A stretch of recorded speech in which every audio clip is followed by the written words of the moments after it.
Halo semua, dalam video kali ini saya akan berbagi tentang mengenal saham Magnificent Seven di Amerika Serikat, khususnya dalam S&P 500. S&P 500 itu adalah indeks yang terdiri dari 500 saham berkapitalisasi besar di Amerika Serikat. Jadi kalau di Indonesia S&P 500 itu analoginya kayak LQ45 gitulah.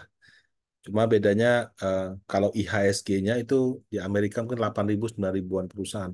Jadi di sana itu perusahaan banyak sekali, yang IPO juga banyak gitu. Nah, di dalam S&P 500 yang merupakan rangkuman dari sekian ribu perusahaan, ada lagi yang tadi itu sudah dirangkum 500, ada 7 ya. Nah, Magnificent tuh kalau bahasa Inggris di apa di Indonesia kan artinya luar biasa. Nah, apa saja 7 saham luar biasa dan kenapa mereka sebut saham yang luar biasa begitu. Nah, yang pertama ini ada Microsoft dengan kode MSFT. Kalau Bapak Ibu mungkin taunya Excel, Word, PowerPoint gitu ya. Tapi kalau yang apa mempelajari lebih dalam, mereka itu juga penyedia sistem operasi komputer. Jadi kalau komputer Anda bukan MacBook gitu ya, most likely itu run on Microsoft punya operating system. Windows 7, Windows XP kalau yang dulu tahu ya. Sekarang mungkin sudah Windows apa. Nah, kemudian ada cloud service. Cloud service ini seperti layanan penyimpanan data. Kalau yang saya pakai seperti Microsoft Office OneDrive, mirip kayak Google Drive. Cuma ini buatannya si Microsoft. Kemudian ada LinkedIn, ya dia memang nggak punya sosial media yang sifatnya hari-harian, tapi sosial media yang profesional LinkedIn ini nomor satu. Nah ini untuk si punya Microsoft, dia juga punya game Xbox dan punya investasi yang cukup besar di ChatGPT. Jadi kalau orang bilang kenapa AI diuntungkan Microsoft, karena ChatGPT itu yang punya dia. Nah, tugas kuliah sampai dengan budak korporat di seluruh dunia tergantung sama aplikasi Microsoft. Saya nggak tahu bisa kerja dengan tanpa Microsoft apa tidak. Terus terang nggak bisa. Memang sekarang ada Google Office, tapi saya sih masih jauh lebih nyaman menggunakan Microsoft daripada yang Google. Nah, kemudian yang kedua ada Amazon, ya. Amazon ini kayak Tokopedia gitulah kalau di Indonesia. Dia memulai bisnisnya sebagai penjual buku online tahun 94. Saat ini Amazon telah bertransformasi menjadi e-commerce terbesar di seluruh dunia, ya, dan untung, ya. Kemudian penyedia Amazon Web Service. Amazon Web Service ini uh, seperti Google Drive gitu, cuma dia untuk level korporasi. Kemudian dia juga punya video streaming dengan nama Prime. Kalau orang mungkin taunya Amazon tuh Kindle, ya. Jadi semacam tablet khusus untuk baca buku-buku yang dijual di Amazon. Tapi saat ini Amazon sudah luar biasa. Kita sudah seperti Tokopedia lah yang di seluruh dunia ada gitu. Di Indonesia mungkin belum begitu terkenal, mungkin juga nggak ada sih. Tapi kalau di negara-negara Eropa banyak yang menggunakan Amazon ini. Kemudian ada Meta Platform. Ya, Meta ini adalah pemilik daripada Facebook, WhatsApp, Instagram. Merupakan layanan sosial yang terbesar di dunia, kombinasi daripada semuanya ini, karena digunakan kurang lebih 3,2 miliar manusia, ya, atau 40% dari penduduk dunia. WhatsApp ini sudah menjadi pengganti telepon, Bapak Ibu. Bagi orang yang kerja, WhatsApp ini sudah jadi bagian dari bisnis. Pengiriman surat, pengiriman instruksi, atau apa. Bahkan sebetulnya sih kalau secara legalitas masih belum cukup ya, tapi kalau secara apa hari-harian WhatsApp ini sudah seperti apa seperti pemberian instruksi dilakukan lewat sana gitu.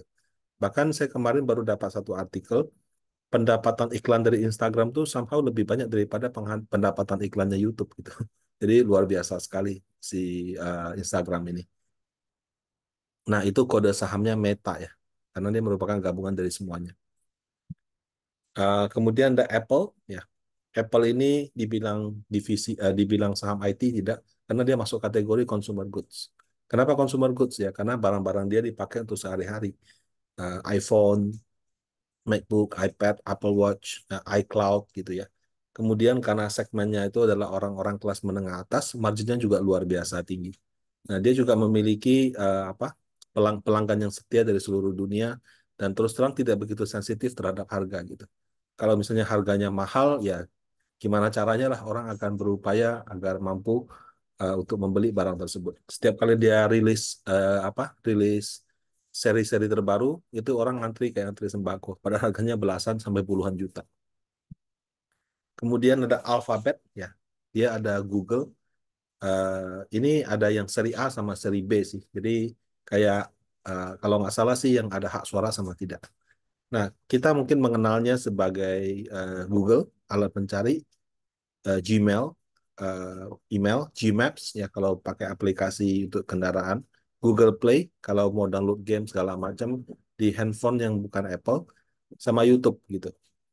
Nah, bahkan Google ini sudah menjadi satu kata kerja dan YouTuber ini juga sudah menjadi suatu jenis pekerjaan di banyak negara. Nah, dari mesin pencari, jadi kalau orang cari sesuatu, Google ini menguasai sekitar 90%. Nah, kita tidak bisa meninggalkan Google dalam keseharian sih kalau kita tinggal di metropolitan ya. Namanya Alphabet, ya itu induk perusahaan. Jadi kalau di Alphabet itu maksudnya Google, gitu. Nah, kemudian ada Nvidia. Nvidia adalah saham yang paling happening di tahun 2023 dan sampai dengan Maret April 2024 ini masih merupakan saham yang paling happening gitu. Kenapa? Karena dia menjual GPU, Graphic Processing Unit, chip prosesor, ya. Kalau komputer Bapak Ibu ada tempelan GeForce, itu berarti punya Nvidia. Pesaingnya AMD, ya. Tablet gitu, smartphone, bahkan semua kendaraan yang sudah pakai digital ya, yang diklik keluar, yang layarnya ada gambar, mau motor, mau mobil, mau alat tambang, pokoknya semua mesin-mesin itu semua sudah menggunakan chip ini. Nah, kalau untuk game online, ya, kemudian yang untuk eh, kalau dulu kan ada bilang orang tambang kripto ya, yang saya nggak tahu uang mainan itu bisa ditambang itu, hingga pengembangan artificial intelligence itu sangat tergantung kepada chip-chip dari Nvidia. Ya. Jadi pesaingnya tidak banyak dan Nvidia ini adalah market leader. Nah, kemudian chip yang dia jual itu marginnya luar biasa tinggi. Bisa lebih dari 10 kali lipat ya, harga jualnya dibandingkan biaya produksinya. Karena itu adalah produk berteknologi tinggi. Sehingga ketika sekarang semua perusahaan itu sedang masuk ke artificial intelligence, mereka banyak memesan chip dari Nvidia ini. Nah, itu yang membuat kenapa harga sahamnya naik.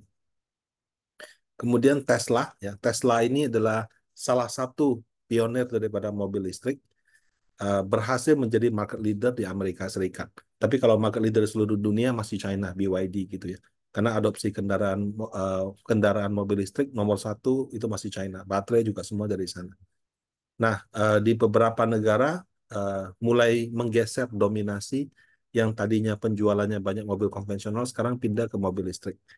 Nah, kemudian Tesla ini juga dipimpin oleh seorang CEO yang sangat karismatik, yaitu Elon Musk. Gitu. Nah, inilah 7 saham yang dijuluki sebagai Magnificent Seven-nya Amerika Serikat, bahkan bisa dibilang dunia. Microsoft, Amazon, Meta, Facebook, Instagram, Apple, Alphabet, Google gitu ya. Kemudian Nvidia sama Tesla. Nah, kenapa dibilang magnificent? Ya karena ini adalah yang terbaik di bidangnya. Dan terbaik itu bukan terbaik di suatu negara, terbaik di seluruh dunia. Ya, mungkin kalau nggak terbaik nomor satu, nomor dua lah. Karena kayak Tesla dia masih kalah dengan BYD sih. Kemudian mereka berfokus pada pengembangan yang lebih dikaitkan sama teknologi. Ada yang AI, ada yang cloud computing, ada yang hardware dan software yang high end lah seperti itu. Mereka punya pembeli juga rata-rata dari kalangan yang kelas menengah atas ataupun institusi. Nah, itu dari sisi bisnisnya gitu ya. Dari sisi kenaikan harga sahamnya juga luar biasa. Jadi saya ambil data dari dari S&P 500 juga dari Yahoo Finance per 18 Maret 2024 kenaikan S&P 500 untuk 10 tahun terakhir adalah 175%. Nah, Magnificent Seven ini ya yang paling rendah Google naik 400%, Meta naik 639%, Apple naik 800%, Amazon naik 867%, Microsoft naik 939%, Tesla naik 1039%, dan Nvidia yang paling luar biasa naik 18.984% dalam kurun waktu 10 tahun. kenaikan Nvidia ini mungkin terjadi dalam 2 tahun terakhir. Jadi kayak 8 tahun tuh so-so aja, 2 tahun terakhir naiknya luar biasa tinggi. Nah, kenaikan Nvidia ini begitu tinggi sampai terus terang S&P 500 dalam 2 tahun terakhir ini terangkat hanya oleh saham ini.